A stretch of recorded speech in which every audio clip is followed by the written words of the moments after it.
السلام علیکم ورحمۃ اللہ وبرکاتہ۔ بسم اللہ الرحمن الرحیم، الصلاۃ والسلام علی رسولہ الکریم۔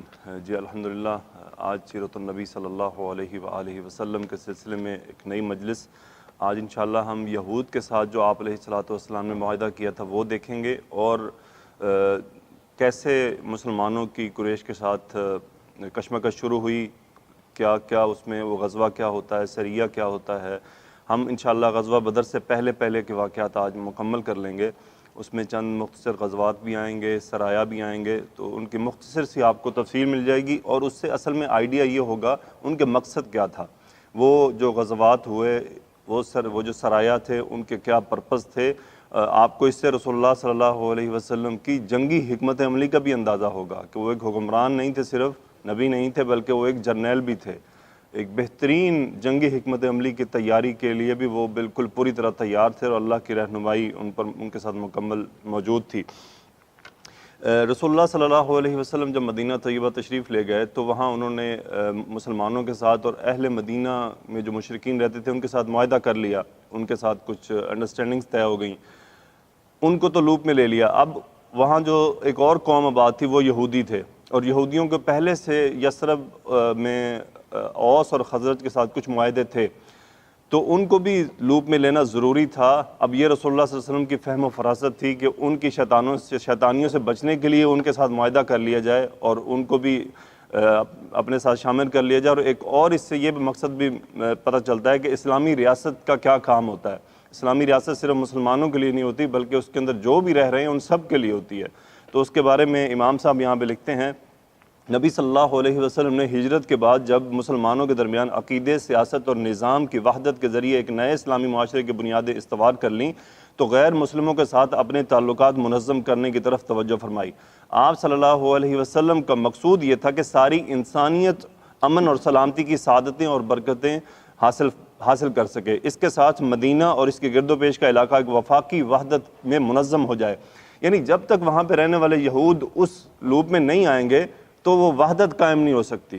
جیسے آج آپ ہمارے پاکستان میں اگر دیکھ لیں، ہمارے جو بلوچستان میں یا وزیرستان وغیرہ میں جو مسائل ہیں، جب تک وہاں امن قائم نہیں ہوگا، جو وحدت کا کانسیپٹ ہے وہ جنریٹ نہیں ہوتا، وہ مسلسل مسائل کا شکار رہتے ہیں، آپ صرف پھر خود ہی لڑتے رہتے ہیں۔ اسی طرح خاندان کے اندر بھی جب تک خاندان آپس میں ایک نہ ہو جائے تو وہ باہر کی مشکلات سے کیسے مقابلہ کر سکتا ہے۔ تو امت کے اندر آپس کے جو مسائل ہیں وہ ختم ہونا بہت ضروری ہیں، اس سے یہ ہمیں ایک اشارہ ملتا ہے۔ لیکن وہ تو یہودی تھے، لیکن چونکہ وہ اسلامی گورنمنٹ کے انڈر تھے تو اس لیے ان کو لوپ میں لینے کا فائدہ کیا تھا۔ چنانچہ آپ صلی اللہ علیہ وسلم نے رواداری اور کشادہ دلی کے ایسے قوانین مسنون فرمائے کہ جس سے اس کا تعصب اور غلو پسندی سے بھری ہوئی دنیا میں کوئی تصور نہیں۔ یعنی جو تعصب بھری دنیا ہے اس میں ان معاہدوں کا کوئی کانسیپٹ نہیں۔ آپ دیکھیں کتنا پیارا معاہدہ ہوا، آج بھی یہ معاہدہ قابل عمل ہے۔ معاہدے کے بارے میں مزید وہ لکھتے ہیں کہ جیسا کہ وہ بتا چکے ہیں پہلے کہ سب سے پہلے قریب ترین پڑوسی یہود تھے۔ اچھا، چونکہ قریب یہودی تھے، اس سے باہر ابھی نہیں گئے تھے، ابھی صرف یہودیوں سے بات چیت ہوئی۔ یہ لوگ اگرچہ درپردہ مسلمانوں سے عداوت رکھتے تھے، لیکن انہوں نے اب تک کسی محاذرائی اور جھگڑے کا اظہار نہیں کیا۔ اس لیے رسول اللہ صلی اللہ علیہ وسلم نے ان کے ساتھ ایک معاہدہ منعقد کیا جس میں انہیں دین و مذہب اور جان و مال کی مطلق آزادی دی گئی، اور جلا وطنی اور ضبطی جائیداد اور جھگڑے کی سیاست کا کوئی رخ اختیار نہیں کیا گیا تھا۔ یہ معاہدہ اسی معاہدے کے ضمن میں ہوا تھا جو خود مسلمانوں کے درمیان باہم طے پایا تھا، جس کا ذکر ہم پہلے کر چکے ہیں۔ معاہدے کے دفعات کیا تھے؟ پہلا، بنو عوف کے یہود مسلمانوں کے ساتھ مل کر ایک امت ہوں گے، یہود اپنے دین پر عمل کریں گے اور مسلمان اپنے دین پر، خود ان کا بھی یہی حق ہوگا اور ان کے غلاموں اور متعلقین کا بھی، اور بنو عوف کے علاوہ دوسرے یہود کے بھی یہی حقوق ہوں گے۔ دوسرا، یہود اپنے اخراجات کے ذمہ دار ہوں گے اور مسلمان اپنے اخراجات کے خود ذمہ دار ہوں گے۔ تیسرا، اور جو طاقت اس معاہدے کی کسی فریق سے جنگ کرے گی سب اس کے خلاف آپس میں تعاون کریں گے۔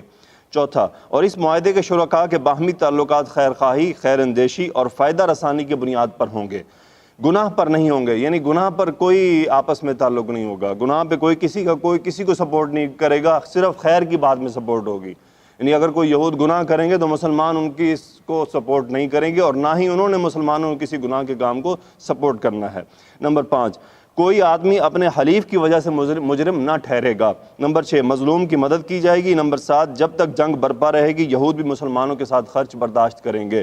نمبر 8 اس معاہدے کے سارے شرکاء پر مدینہ میں ہنگامہ آرائی اور خون خرابہ حرام ہوگا۔ نمبر 9 اس معاہدے کی فریقوں میں کوئی نئی بات یا جھگڑا پیدا ہو جائے جس سے فساد کا اندیشہ تو اس کا فیصلہ اللہ عز و جل اور محمد رسول اللہ صلی اللہ علیہ وسلم کریں گے۔ قریش اور اس کے مددگاروں کو پناہ نہیں دی جائے گی۔ نمبر 11 جو کوئی مدینہ پر دھاوا بول دے اس سے لڑنے کے لیے سب باہم تعاون کریں گے اور ہر فریق اپنے اپنے اطراف کا دفاع کرے گا، یعنی جو قبیلہ جہاں بیٹھا ہے وہ اسی سائیڈ پہ اس طرف سے پروٹیکشن کرے گا۔ انشاءاللہ آگے چل کے آپ کو ان باتوں کی اہمیت پتہ چلے گی جب یہ لوگ ان معاہدوں کی خلاف ورزی کریں گے، کیسے خلاف ورزی کریں گے، پھر ان کو کیا کیا سزائیں ملیں گی۔ اس معاہدے کے طے ہو جانے سے مدینہ اور اس کے اطراف میں ایک وفاقی حکومت بن گئی۔ اب یہ وہی بات ہوئی کہ اسلامی فوجی لگانے کی ضرورت نہیں پڑی، انہی قبیلے والوں کو اس بارڈر کی رسپانسبلٹی دے دی گئی اور انہوں نے قبول کر لی۔ تو اس کا مطلب ایک دفاعی لحاظ سے بھی مسلمانوں پہ بوجھ کم ہو گیا کہ آٹومیٹکلی ایک فوج ان کو مل چکی تھی جس سے وہ پروٹیکشن حاصل کر رہے تھے۔ اس کے بعد ہجرت کے بعد مسلمان چونکہ مدینہ منورہ آ گئے اور اب قریش کو یہ بات بہت چبھ رہی تھی کہ ان کو ایسا لگا کہ جیسے ان کے ہاتھ سے یہ نکل چکے ہیں، اور پھر انہوں نے یہ دیکھا کہ یہ مدینہ طیبہ تشریف لے گئے ہیں، تو انہوں نے مدینہ میں عبداللہ بن ابی سلول اس سے رابطہ کیا، وہ اس وقت سردار تھا۔ عبداللہ بن ابی رسول اللہ صلی اللہ علیہ وسلم کے آنے سے پہلے متفقہ بادشاہ بننے والا تھا مدینہ میں اوس اور خزرج کا۔ رسول اللہ صلی اللہ علیہ وسلم کے تشریف آوری سے اس کی بادشاہت ڈوب گئی، اس کو یہ غم بہت زیادہ تھا، اور وہ منافق تھا، منافقوں کا سردار تھا، مسلمانوں سے عداوت تھی لیکن وہ اس کو ظاہر نہیں کرتا تھا۔ اچھا اب قریش نے اس سے رابطہ کیا کہ اس کو خط لکھا، وہ خط کیا تھا؟ خط کیا دھمکی تھی، آپ لوگوں نے ہمارے آدمی کو پناہ دے رکھی ہے، اس لیے ہم اللہ کی قسم کھا کر کہتے ہیں کہ یا تو آپ لوگ اس سے لڑائی کیجئے یا اسے نکال دیجئے، یا پھر ہم اپنی پوری جمعیت کے ساتھ آپ لوگوں پر حملہ آور ہوں گے، آپ کے سارے مردان جنگی کو قتل کر دیں گے اور آپ کی عورتوں کی حرمت پامال کر ڈالیں گے۔ یہ انہوں نے ایک دھمکی آمیز خط لکھا، جو خط انہوں نے بھیجا عبداللہ بن ابی کو۔ عبداللہ بن ابی نے مدینہ میں یہ مشورہ کیا اور انہوں نے جنگ کی تیاری کر لی کہ وہ رسول اللہ صلی اللہ علیہ وسلم کے ساتھ جنگ کریں گے۔ اس کی خبر رسول اللہ صلی اللہ علیہ وسلم کو پہنچی، آپ ان کے پاس گئے۔ جب نبی کریم صلی اللہ علیہ وسلم کو اس کی خبر ہوئی تو آپ ان کے پاس تشریف لے گئے اور فرمایا قریش کی دھمکی تم لوگوں پر بہت گہرا اثر کر گئی ہے، تم خود اپنے آپ کو جتنا نقصان پہنچا دینا چاہتے ہو قریش اس سے زیادہ تم کو نقصان نہیں پہنچا سکتے، یعنی اگر تم یہ کام کرو گے تو اس کا نقصان تمہیں ہی ہوگا، قریش تمہارا کچھ نہیں بگاڑ سکتے، جو نقصان تمہارا اس پہ عمل درآمد سے ہوگا۔ تم اپنے بیٹوں اور بھائیوں سے خود ہی لڑنا چاہتے ہو۔ نبی کریم صلی اللہ علیہ وسلم کی یہ بات سن کر لوگ بکھر گئے۔ اچھا یہ تو وہ جو انہوں نے کوشش کی تھی اس کے اثرات تو ڈھل گئے اور مشرکین کی یہ کوشش جو ہے وہ ناکام ہوئی۔ اس کے بعد ایک صحابی ہیں سعد بن معاذ رضی اللہ تعالیٰ عنہ، وہ عمرے کے لیے مکہ تشریف لے گئے۔ جب وہ مکہ گئے تو وہاں ابو جہل جو ہے اس نے سعد رضی اللہ تعالیٰ عنہ کو مخاطب ہو کر کیا کہا، اچھا میں دیکھ رہا ہوں کہ تم بڑے امن و اطمینان سے طواف کر رہے ہو، حالانکہ تم لوگوں نے بے دینوں کو پناہ دے رکھی ہے اور یہ زعم رکھتے ہو کہ ان کی نصرت اور اعانت بھی کرو گے۔ سنو اللہ کی قسم اگر تم ابو صفوان کے ساتھ نہ ہوتے تو اپنے گھر سلامت پلٹ کر نہ جاتے۔ اس پر سعد رضی اللہ تعالیٰ عنہ نے ان کو ایک جواب دیا کہ سن اللہ کی قسم اگر تو نے مجھ کو اس سے روکا تو میں تجھے ایسی چیز سے روک دوں گا جو تجھ پر اس سے بھی زیادہ گراں گزرے گی۔ یہ کیا دھمکی تھی؟ یہ دھمکی تھی کہ ہم تمہارے راستے میں بیٹھے ہیں، سارا تجارت کا تمہارا جو راہداری ہے وہ وہاں سے گزرتی ہے، تم اگر ہمارے ساتھ یہ کرو گے تو پھر جوابی کارروائی تمہیں ملے گی۔ تو یعنی مدینہ والوں کے پاس یہ ایک بڑی طاقت تھی، اور یہی آگے چل کے آپ کو اندازہ ہوگا کہ بنیاد بنی غزوہ بدر کی اور آگے مزید معاملات کی۔ مہاجرین کو قریش نے دھمکی دی، پھر قریش نے مسلمانوں کو کہلا بھیجا تم مغرور نہ ہونا کہ مکہ سے صاف بچ کر نکل آئے ہو، ہم یثرب بھی تمہارا پہنچ کر ستیہ ناش کر دیں گے۔ تو یعنی انہوں نے یہ دھمکی وہاں بھی بھیجی۔ اب ہوا یہ تھا کہ اس دھمکی کے بعد اور یہ جو خط پہنچا اور یعنی اندازہ یہ ہو گیا کہ قریش یہاں بھی اپنی کارروائی کے لیے تیار ہیں، تو رسول اللہ صلی اللہ علیہ وسلم نے فرمایا، عائشہ رضی اللہ تعالیٰ عنہ مروی ہیں کہ مدینہ آنے کے بعد ایک رات رسول اللہ صلی اللہ علیہ وسلم جاگ رہے تھے اور فرمایا کاش آج میرے صحابہ میں سے کوئی صالح آدمی میرے یہاں پہرا دیتا۔ ابھی ہم اسی حالت میں تھے کہ ہتھیار کی جھنکار سنائی پڑی، آپ نے فرمایا کون؟ جواب آیا سعد بن ابی وقاص۔ فرمایا کیسے آنا ہوا؟ بولے میرے دل میں آپ صلی اللہ علیہ وسلم کے متعلق خطرے کا اندیشہ ہوا تو میں آپ کے یہاں پہرا دینے آ گیا۔ اس پر رسول اللہ صلی اللہ علیہ وسلم نے دعا دی، پھر سو گئے۔ یہاں سے ایک بات کا اور اندازہ ہوتا ہے کہ نبی تھے، رسول اللہ تھے، اللہ کے پیغمبر تھے، محبوب تھے، حبیب تھے، اور اس کے باوجود بھی آپ کیا کہہ رہے ہیں کہ کوئی پہرا دینے والا ہو. یعنی یہ وہی ہے کہ اسباب اپنانے پڑتے ہیں دنیا میں. اللہ کے نبی صلی اللہ علیہ وسلم دعا مانگ کے بھی سو سکتے تھے کہ کوئی پریشانی نہ ہو, اللہ تعالیٰ حفاظت فرمانے والا ہے, جبریل آ جاتا ہے, خبر مل جاتی ہے, جبکہ خبریں ملتی نہیں. اس کے باوجود بھی آپ نے پہرے کی درخواست کی, خواہش ظاہر کی پہرے کی, تو اللہ نے اس کا انتظام کر دیا. پھر آگے فرماتے ہیں کہ یہ یاد رہے کہ پہرے کا یہ انتظام بعض راتوں کے ساتھ مخصوص نہ تھا بلکہ مسلسل اور دائمی تھا. چنانچہ حضرت عائشہ رضی اللہ تعالیٰ عنہ سے مروی ہے کہ رات کو رسول اللہ صلی اللہ علیہ وآلہ وسلم کے لیے پہرا دیا جاتا, یہاں تک کہ یہ آیت نازل ہوئی واللہ یعصمک من الناس. یہ کیوں اللہ تعالیٰ, اس کا ترجمہ یہ ہے کہ اللہ آپ کو لوگوں سے محفوظ رکھے گا. تب آپ صلی اللہ علیہ وسلم نے قبے سے سر نکالا اور فرمایا لوگوں واپس چلے جاؤ, اللہ عز و جل نے مجھے محفوظ کر دیا ہے. ایسا کیوں کیا گیا؟ آپ کو اطمینان دینا انتہائی ضروری تھا کہ تاکہ آپ اپنی عبادت اور اپنے جو دلی اطمینان حاصل کر سکیں. آپ کو یہ والی پریشانی نہیں ہونی چاہیے. آپ ریلیکس ہو کے اپنے تمام معاملات کے بارے میں سوچیں, آپ اگلی پلاننگ کریں. یہ خطرے آپ کے ذہن میں نہیں ہونے چاہیے. تو اس لیے اب دیکھیں یہاں تو اللہ نے آیت اتار دی نا کہ اللہ آپ کی حفاظت فرمائے گا. اب ہماری طرف تو آیات نہیں اتریں گی, ہمیں تو اپنی فہم و فراست کے ذریعے اپنے انتظامات کرنے ہیں. اب ایسا نہیں نا کہ فوجی بارڈر چھوڑ کے آگے ملک میں بیٹھ جائیں کہ اللہ حفاظت فرمائے گا. یعنی ہم نے اسباب اپنانے ہیں, باقی توکل کس پہ کرنا ہے؟ وہ اللہ کی ذات پہ, کہ وہ جو ہمارے پاس چیز ہے اس سے فائدہ تبھی ہوگا جب اللہ ہماری مدد فرمائے گا. ہمارا کام صرف چلانا ہے, نشانہ لگے وہ پھر اللہ تعالیٰ نے سیدھا کر دینا ہے. اچھا اس سے ایک بات آئے گی, میں آپ کو ایک آج انشاءاللہ سمجھانے کی کوشش کروں گا کہ یہ ہوتا کیا ہے, گھر میں گھس کے مارنا کسے کہتے ہیں. وہ اس کے بارے میں ایک بات آئے گی. یہ قریش نے بھی یہ بات کی تھی. جنگ کی اجازت, اب جنگ کی اجازت ملنے والی ہے. جنگ کی اجازت جو ملی تھی وہ صرف قریش کے ساتھ جنگ کی اجازت ملی تھی, باقی کسی غیر قریش کے ساتھ جنگ کی اجازت نہیں ملی تھی. آیت آتی ہے اذن للذین قاتلون بانہم ظلموا وان اللہ علی نصرہم لقدیر. جن لوگوں سے جنگ جاری رہی ہے انہیں بھی جنگ کی اجازت دی گئی کیونکہ وہ مظلوم ہیں اور یقیناً اللہ ان کی مدد پر قادر ہے. اس آیت سے مبارکہ کے ذریعے مسلمانوں کو قریش کے ساتھ جنگ کی اجازت دے دی گئی کہ آپ نے صرف ان کے ساتھ کارروائی کرنی ہے, باقی کسی کو کچھ نہیں کہنا. اس کے بارے میں فرماتے ہیں اس آیت کے ضمن میں مزید چند آیتیں نازل ہوئیں جن میں بتایا گیا کہ یہ اجازت محض جنگ برائے جنگ کے طور پر نہیں بلکہ اس مقصود باطل کے خاتمہ اور اللہ کے شاعر کا قیام ہے. یعنی یہ جنگ کا بدلہ جنگ نہیں ہے بلکہ اللہ کا نظام قائم کرنے کے لیے آپ نے یہ جنگ کرنی ہے. اس کا آیت ہے الذین ان مکناہم فی الارض اقاموا الصلاۃ وآتوا الزکاۃ وامروا بالمعروف ونہوا عن المنکر. دیکھیں ریاست کا, اسلامی ریاست کا کام کیا ہوتا ہے. جنہیں ہم اگر زمین میں اقتدار سونپ دیں, جن کو اقتدار مل جائے تو وہ کیا کریں؟ نماز قائم کریں, وہ زکوٰۃ ادا کریں اور بھلائی کے کاموں کا حکم دیں, برائی سے روکیں. بھلائی کے کاموں کا حکم دیں, برائی سے روکیں.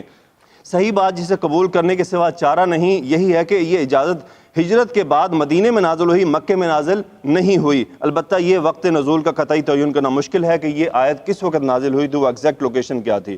اچھا یہاں پہ مرحلے ہیں کہ کس طرح ان کے ساتھ انگیج کیا گیا. پہلا مرحلہ قریش کو برسر جنگ شمار کیا گیا کیونکہ انہوں نے ظلم کا آغاز کیا تھا, لہٰذا مسلمان کو حق پہنچتا تھا کہ وہ ان سے لڑیں اور ان کے اموال ضبط کر لیں. دیکھیں یہ بات بہت امپورٹنٹ ہے, اموال ضبط کر لیں. کیوں مسلمانوں کے ساتھ زیادتی کی گئی, ان کو ان کے گھروں سے نکالا گیا, ان کے مال ضبط کیے گئے. ایسا کیا گیا جی. اس لیے اب مسلمانوں پر یہ کام کرنا حلال ہو چکا تھا کیونکہ انہوں نے بدلہ لینا ہے نا, کیونکہ ان کے ساتھ بھی زیادتی کی گئی ہے. لیکن دوسرے مشرکین عرب کے ساتھ یہ بات درست نہ تھی کہ یہ کام دوسرے جو قافلے گزر ہیں ان کے ساتھ نہیں کرنا. قریش کے ساتھ اس کام کی اجازت ہے کیونکہ وہ یہ کام آپ کے ساتھ کر چکے ہیں. دوسرا جو مرحلہ تھا وہ یہ تھا غیر قریش میں سے وہ فریق جس نے قریش کا ساتھ دیا اور ان سے اتحاد کیا یا جس نے بذات خود مسلمانوں پر ظلم و تعدی کی, ان سے جنگ کرنا. یعنی اگر کوئی قبیلہ, کوئی لوگ قریش کے ساتھ سپورٹو ہوں گے تو وہ بھی اسی اجازت میں شامل ہو جائیں گے کہ ان کے ساتھ بھی جنگ کی جائے گی. تیسرا, جن یہود کے ساتھ رسول اللہ صلی اللہ علیہ وسلم کا معاہدہ ہے مگر انہوں نے خیانت کی اور مشرکین کا ساتھ دیا, ایسے یہود کے وعدے کو ان کے منہ پر مارا جائے گا اور ان سے جنگ کی جائے گی. چوتھا, اہل کتاب مثلا عیسائی جن میں سے جنہوں نے مسلمانوں کے ساتھ عداوت کا آغاز کیا اور مد مقابل آئے, ان سے جنگ کرنا یہاں تک کہ وہ چھوٹے بن کر اپنے ہاتھوں سے جزیہ ادا کریں.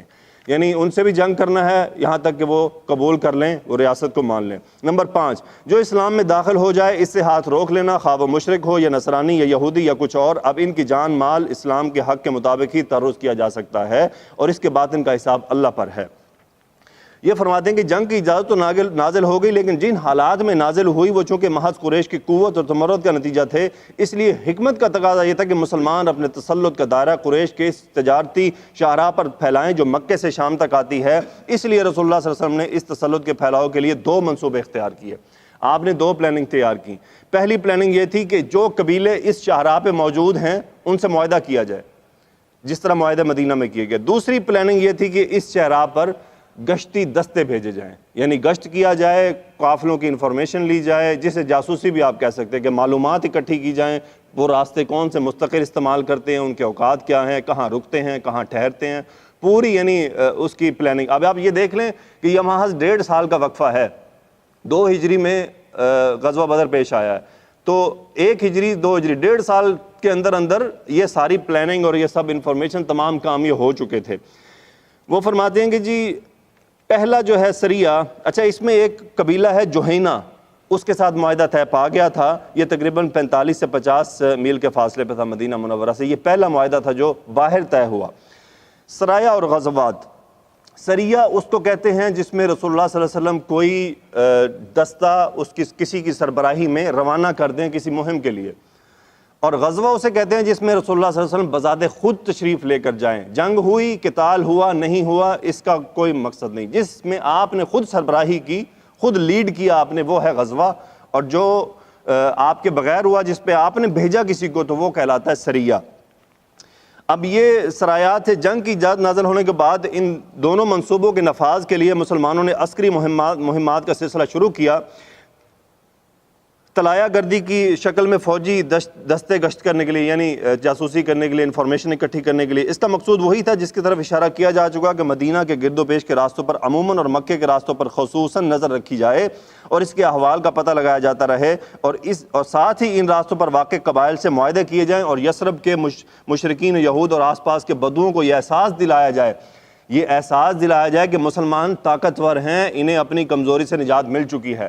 جب دستے گشت کر رہے ہوں گے تو لوگ دیکھیں گے، قبیلے دیکھیں گے کہ یار یہ مضبوط ہو گئے ہیں، یعنی ایک طاقت کا اظہار ہوتا ہے۔ ابھی بھی دیکھ لیں کسی کے ساتھ 4 باڈی گارڈ ہوں یا 4 فلاں کے بندے کلاشن کو لے کے گھوم رہے ہوں، تو بندے کے اندر اس بندے کی طاقت کا ایک بیٹھ جاتا ہے کہ یار یہ بندہ طاقتور ہے، اس کو نہیں چھیڑنا۔ تو یہ ایک اس کے پیچھے مقصد بھی تھا کہ تاکہ ان کو اندازہ ہو کہ مسلمان اب کمزور نہیں رہے۔ پہلا سریہ جو آپ نے بھیجا 1 ہجری بمطابق مارچ 623 عیسوی، سریہ سیف البحر کہلاتا ہے۔ سریہ سیف البحر، رسول اللہ صلی اللہ علیہ وسلم نے حمزہ بن عبد المطلب رضی اللہ تعالیٰ عنہ کو اس کا امیر بنایا اور 30 مہاجرین کو ان کے زیر کمان شام سے آنے والے قریشی قافلے کا پتہ لگانے کے لیے روانہ کیا۔ اس قافلے میں 300 آدمی تھے جن میں ابو جہل بھی تھا۔ مسلمان عیس کے اطراف میں ساحل سمندر کے پاس پہنچے تو قافلے کا سامنا ہو گیا اور فریقین جنگ کے لیے صف آرا ہو گئے، لیکن قبیلہ جوہینہ کے سردار مجدی بن عمر نے جو فریقین کا حلیف تھا دوڑ دھوپ کر کے جنگ نہ ہونے دی۔ اچھا وہی قبیلہ جس کا بھی میں نے نام لیا تھا، جن کے ساتھ معاہدہ ہوا، اس قبیلے نے انٹروین کر کے ان کو جنگ سے ہٹا لیا۔ سو اس میں کوئی جنگ نہیں ہوئی، بس وہ صلح صفائی ہوگی اور وہ چھوڑ گئے۔ حمزہ رضی اللہ تعالیٰ عنہ نے پہلا جھنڈا، یعنی وہ پہلے آدمی ہیں جنہوں نے اسلام کے لیے جھنڈا اٹھایا میدان میں۔ رسول اللہ صلی اللہ علیہ وسلم نے اپنے دستے مبارک سے اس جھنڈے کو باندھا، اس کا رنگ سفید تھا اور اس کے علمبردار تھے حضرت ابو مرثد کناز بن حسین غنوی رضی اللہ تعالیٰ عنہ۔ یہ پہلے وہ آدمی تھے جنہوں نے یعنی اسلام کی راہ میں جہاد کے سلسلے میں جھنڈا اٹھایا۔ دوسرا سریہ، اس کو کہتے ہیں سریہ رابغ، یہ شوال 1 ہجری میں پیش آیا۔ اپریل میں رسول اللہ صلی اللہ علیہ وسلم نے عبیدہ بن حارث بن عبد المطلب کو مہاجرین کے 60 سواروں کا رسالہ دے کر روانہ فرمایا۔ رابغ کو وادی میں ابو سفیان سے سامنا ہوا، اس کے ساتھ 200 آدمی تھے۔ فریقین نے ایک دوسرے پر تیر چلائے لیکن اس سے آگے جنگ نہ ہوئی، یعنی دونوں طرف سے تیر چلے لیکن جنگ نہ ہوئی۔ اس سریے میں مکی لشکر کے 2 آدمی مسلمانوں سے آ ملے، حضرت مقداد بن عمر البحرانی اور دوسرے عتیبہ بن غزوان المازنی رضی اللہ عنہما۔ یہ دونوں مسلمان ہو گئے اور یہ اس قافلے میں آئے ہی اسی لیے تھے کہ مسلمانوں سے ملاقات ہو اور وہ اسلام قبول کریں اور ان کے ساتھ چلے جائیں۔ جھنڈا کا رنگ سفید تھا، ابو عبیدہ رضی اللہ تعالیٰ عنہ اس کے سربراہ تھے اور حضرت مصطح بن اساسہ بن مطلب بن عبد مناف رضی اللہ تعالیٰ عنہ اس کے علمبردار تھے۔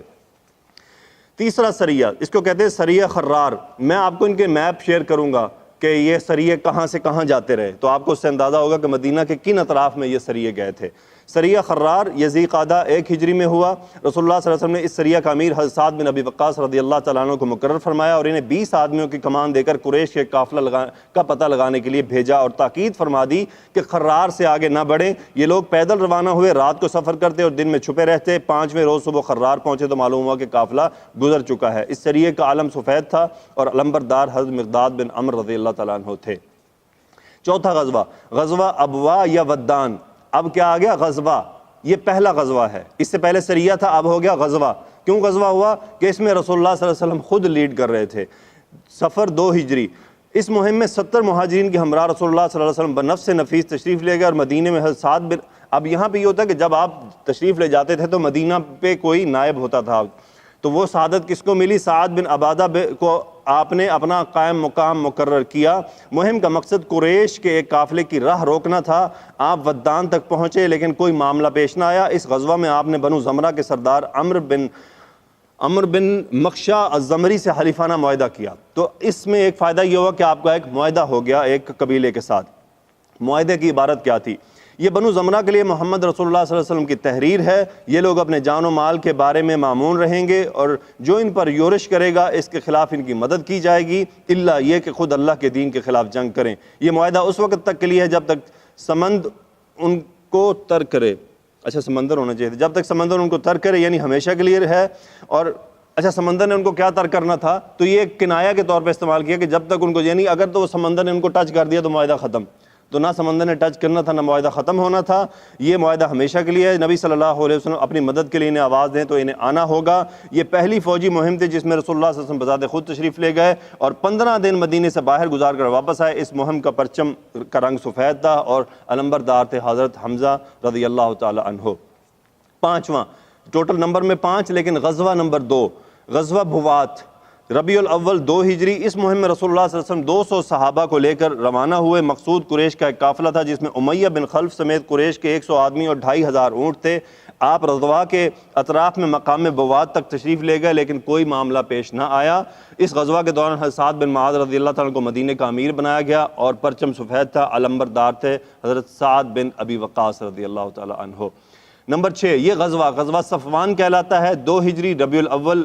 غزوہ کی وجہ یہ تھی کہ زبن جابر فہری نے مشرکین کی مختصر سی فوج کے ساتھ مدینہ کی چراگاہ پر چھاپا مارا اور کچھ مویشی لوٹ لیے۔ رسول اللہ صلی اللہ علیہ وسلم نے 70 صحابہ کے ہمراہ اس کا تعاقب کیا اور بدر کی اطراف میں واقع وادی صفوان تک تشریف لے گئے۔ قرض اور اس کے ساتھیوں کو نہ پا سکے اور کسی ٹکراؤ کے بغیر واپس ہوئے۔ اس غزوہ کو بعض لوگ غزوہ بدر اولیٰ بھی کہتے ہیں۔ اس غزوہ کے دوران مدینہ کی امارت حضرت زید بن حارثہ رضی اللہ تعالیٰ عنہ کو سونپی گئی۔ علم سفید تھا، علمبردار تھے حضرت علی بن ابی طالب رضی اللہ تعالیٰ عنہ۔ نمبر 7، غزوہ نمبر 3، غزوہ ذی العشیرہ کہلاتا ہے۔ یہ جمادی الاول و جمادی الاخر 2 ہجری، نومبر دسمبر 623 عیسوی۔ اس مہم میں رسول اللہ صلی اللہ علیہ وسلم کے ہمراہ 150 یا 200 مہاجرین تھے لیکن آپ نے کسی کو روانگی کے لیے مجبور نہ کیا۔ سواری کے لیے صرف 30 اونٹ تھے، اس لیے لوگ باری باری سوار ہوتے۔ مقصود قریش کا ایک قافلہ تھا جو ملک شام جا رہا تھا اور معلوم ہوا تھا کہ یہ مکے سے نکل چکا ہے۔ اس قافلے میں خاصا مال تھا، آپ کی طلب اس میں ذو العشیرہ تک پہنچنے، لیکن آپ پہنچنے سے کئی دن پہلے ہی قافلہ، آپ کے پہنچنے سے کئی دن پہلے قافلہ جا چکا تھا۔ یہ وہی قافلہ ہے جسے شام سے واپسی پر نبی صلی اللہ علیہ وسلم نے گرفتار کرنا چاہا تو یہ قافلہ بچ نکلا لیکن جنگ بدر پیش آ گئی۔ تو یہ وہی قافلہ ہوگا جو ریٹرن ہوگا اور یہ بچ کے نکل جائے گا، یعنی ابو سفیان رضی اللہ تعالیٰ عنہ اس قافلے کو نکال کے لے جائیں گے لیکن ادھر سے ابو جہل اپنی فوج لے کر پہنچ جائے گا اور غزوہ بدر پیش ہوا۔ اس میں مدینہ کی سربراہی ابو سلمہ بن عبد الاسد مخزومی نے کی اور پرچم سفید تھا اور علمبردار تھے حضرت حمزہ بن ابی طالب رضی اللہ تعالیٰ عنہ، حمزہ بن عبد المطلب۔ سریہ نخلہ، رجب 2 ہجری، یہ جناب سریہ ہے۔ اس سریے میں ایکچولی وہ امپورٹنٹ پوائنٹ ہے جو میں آپ سے شیئر کر دیتا ہوں۔ میں اب آپ کو یہ سریہ سنا دیتا ہوں، نام یاد رکھیے گا۔ عبداللہ بن جہش رضی اللہ تعالیٰ عنہ اس سریہ کے جو ہے وہ سربراہ تھے۔ 12 مہاجرین کا ایک دستہ روانہ ہوا کیونکہ یہ دستہ مدینہ سے مکہ جا پہنچا تھا، مکہ سے بالکل قریب نخلہ کا علاقہ ہے، وہاں تک۔ ہر 2 آدمی کے لیے ایک اونٹ تھا جس پر باری باری دونوں سوار ہوتے تھے۔ دستے کے امیر کو رسول اللہ صلی اللہ علیہ وسلم نے ایک تحریر لکھ کر دی اور انہیں ہدایت فرمائی کہ دوران سفر دو دن سفر کرنے کے بعد یہ تحریر کھولنی، اس سے پہلے آپ نے یہ تحریر نہیں کھولنی۔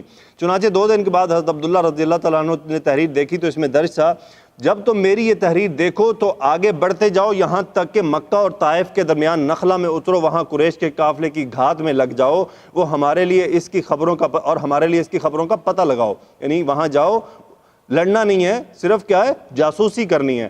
انہوں نے سمع و طاعت کہا اور اپنے رفقا کو اس کی اطلاع دیتے ہوئے فرمایا کہ میں کسی پر جبر نہیں کرتا، جسے شہادت محبوب ہو وہ اٹھ کھڑا ہو، جسے موت ناگوار ہو واپس چلا جائے، باقی رہا میں تو میں بہرحال آگے جاؤں گا۔ اس پر سارے ہی رفقا اٹھ کھڑے ہوئے اور منزل مقصود کی طرف چل پڑے۔ البتہ راستے میں سعد بن ابی وقاص اور عتبہ بن غزوان رضی اللہ عنہما کا اونٹ غائب ہو گیا، جس پر یہ دونوں بزرگ باری باری سفر کرتے تھے، اس لیے یہ دونوں پیچھے رہ گئے۔ حضرت عبداللہ بن جہش رضی اللہ عنہ نے طویل مسافت طے کر کے نخلا میں نزول فرمایا۔ وہاں سے قریش کا ایک قافلہ گزرا جو کشمش، چمڑے اور سامان تجارت لیے ہوئے تھا۔ قافلے میں عبداللہ بن مغیرہ کے 2 بیٹے عثمان اور نوفل بن عمرو اور حضرمی اور حکیم بن کیسان مولا مغیرہ تھے۔ مسلمانوں نے باہم مشورہ کیا، اب مشورہ ہو رہا ہے، مشورہ کیا کہ آج حرام مہینے رجب کا آخری دن ہے، غور کیجئے گا، اس پہ بہت کچھ طے ہوگا۔ آج حرام کا مہینہ کیا، رجب، کہ وہ اس میں جنگ حرام ہے، آخری دن ہے، آخری رات ہے۔ اگر ہم لڑائی کرتے ہیں تو اس حرام مہینے کی بے حرمتی ہوتی ہے، اور اگر رات بھر رک جاتے ہیں تو یہ لوگ حدود حرم میں داخل ہو جائیں گے، پھر ہم مجبور ہیں کہ وہاں بھی ان کے ساتھ کچھ نہیں کر سکتے۔ تو یعنی 2 سچویشن پیش آ گئیں۔ اس کے بعد سب کی یہی رائے ہوئی کہ حملہ کر دینا چاہیے، چنانچہ ایک شخص نے عمر بن حضرمی کو تیر مارا اور اس کا کام تمام کر دیا۔ باقی لوگوں نے عثمان اور حکیم کو گرفتار کر لیا، البتہ نوفل بھاگ نکلا۔ اس کے بعد یہ لوگ دونوں قیدیوں اور سامان قافلہ کو لیے مدینہ پہنچے۔ انہوں نے مال غنیمت سے خمس بھی نکال لیا تھا، اور یہ اسلامی تاریخ کا پہلا خمس اور پہلا مقتول اور پہلے قیدی تھے۔ یعنی یہ اسلامی تاریخ میں کوئی اسلامی کارروائی پہلی تھی جس میں کوئی مرا بھی، کسی کو قید بھی کیا گیا اور مال بھی لیا گیا۔ رسول اللہ صلی اللہ علیہ وسلم نے اس کی ان حرکت پر بات پرس کی اور فرمایا، میں نے تمہیں حرام مہینے میں جنگ کرنے کا حکم نہیں دیا تھا، اور سامان قافلہ اور قیدیوں کے سلسلے میں بھی کسی طرح کے تصرف سے ہاتھ روک لیا۔ یعنی آپ نے ان کے ساتھ نہ وہ سامان استعمال کیا، نہ ان قیدیوں کو کچھ کہا، کیونکہ یہ حرام مہینے میں کارروائی ہوئی تھی اور آپ علیہ الصلوۃ والسلام نے اس کارروائی کا حکم نہیں دیا تھا۔ اس حادثے سے مشرکین کو ایک پروپیگنڈا مل گیا۔ انہوں نے کہا کہ مسلمانوں نے اللہ کے حرام کیے ہوئے مہینے کو حلال کر لیا، چنانچہ بڑی چمگوئیاں ہوئیں، یہاں تک کہ اللہ نے وحی کے ذریعے اس پروپیگنڈا کی کلی کھول دی اور فرمایا کہ مشرکین جو کچھ کر رہے ہیں وہ مسلمانوں کی حرکت سے بددرجہ زیادہ بڑا جرم ہے۔